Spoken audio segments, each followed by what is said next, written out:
Shawn Michaels? Same thing. Shawn is the reason I got into the business. Um, all the stories you heard about Shawn being the guy he was before, even post Christianity, the old Shawn Michaels would pop up in catering once in a while or pop up in the locker room. And I always kept Shawn after that, like in witnessing. I always kept him at an arm's length. I told him once he was the reason I got into the business, and he was never really nice to me after that. So I just always, cool. Okay. Yeah, you put yourself out there, it's gonna go one of two ways. And if it doesn't go the way you want, it's like, well, No, yeah. I have no use for this person Be anymore. careful about meeting your heroes.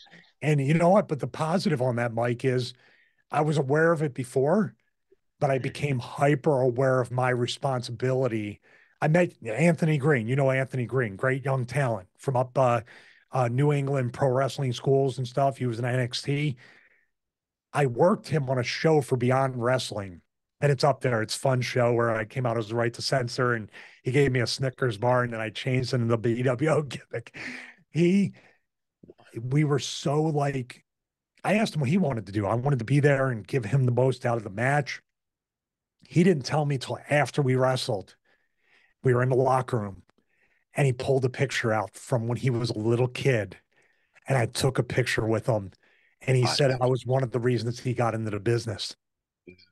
And he talked about the experience of wrestling me and how cool I was to him and giving and all that stuff.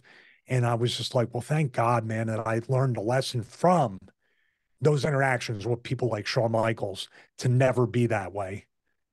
And that just I carries with me all the time. You never know. You can meet a kid that you can meet a wrestler that grew up watching you from Mike Sharps or from working, the with Tommy Fierro or with Rick Ratchet and Dennis Carluzza, and got into the business off of watching you. We all have a responsibility to make sure the younger talent are cultivated and have the best chance of being successful.